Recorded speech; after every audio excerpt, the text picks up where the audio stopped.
नमस्कार दर्शकों, भक्ति ज्ञान चैनल में आप सभी का बहुत बहुत स्वागत है। आज मैं आपको आषाढ़ मास की शुक्ल पक्ष की देवशयनी एकादशी का महात्म्य बताऊंगी। आप ध्यान से सुनिए। युधिष्ठिर ने पूछा, भगवन, आषाढ़ के शुक्ल पक्ष में कौन सी एकादशी होती है? उसका नाम और विधि क्या है? यह बतलाने की कृपा करें। भगवान श्री कृष्ण जी बोले, राजन, आषाढ़ शुक्ल पक्ष की एकादशी का नाम शयनी है। मैं उसका वर्णन करता हूँ। वह महान, पुण्यमयी, स्वर्ग एवं मोक्ष प्रदान करने वाली, सब पापों को हरने वाली तथा उत्तम व्रत है। आषाढ़ शुक्ल पक्ष में शयनी एकादशी के दिन जिन्होंने कमल पुष्प से कमल लोचन भगवान विष्णु का पूजन तथा एकादशी का उत्तम व्रत किया है, उन्होंने तीनों लोकों और तीनों सनातन देवताओं का पूजन कर लिया।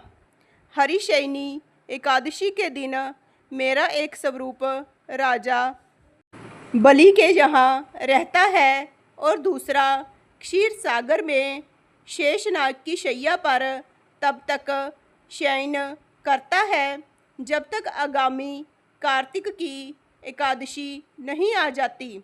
अतः आषाढ़ शुक्ला एकादशी से लेकर कार्तिक शुक्ला एकादशी तक मनुष्य को भली भांति धर्म का आचरण करना चाहिए।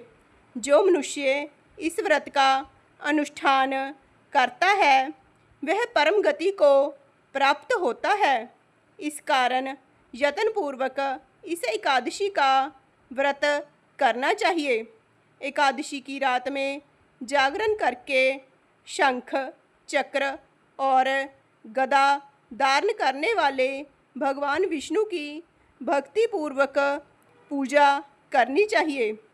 ऐसा करने वाले पुरुष के पुण्य की गणना करने में चतुर्मुख ब्रह्मा जी भी असमर्थ हैं। राजन, जो इस प्रकार भोग और मोक्ष प्रदान करने वाले सर्व पापहारी एकादशी के उत्तम व्रत का पालन करता है, वह जाति का चांडाल होने पर भी संसार में सदा मेरा प्रिय करने वाला है।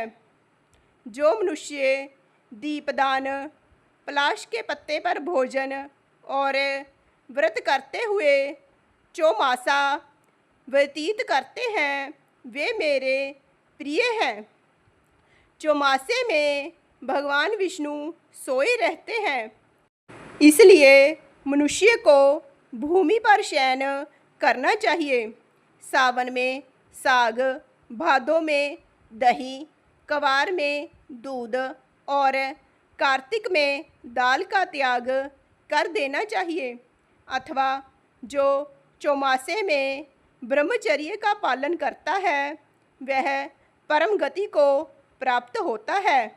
राजन, एकादशी के व्रत से ही मनुष्य सब पापों से मुक्त हो जाता है। अतः सदा इसका व्रत करना चाहिए, कभी भूलना नहीं चाहिए। शयनी और बोधनी के बीच में जो कृष्ण पक्ष की एकादशियाँ होती हैं, गृहस्थ के लिए वे ही व्रत रखने योग्य हैं।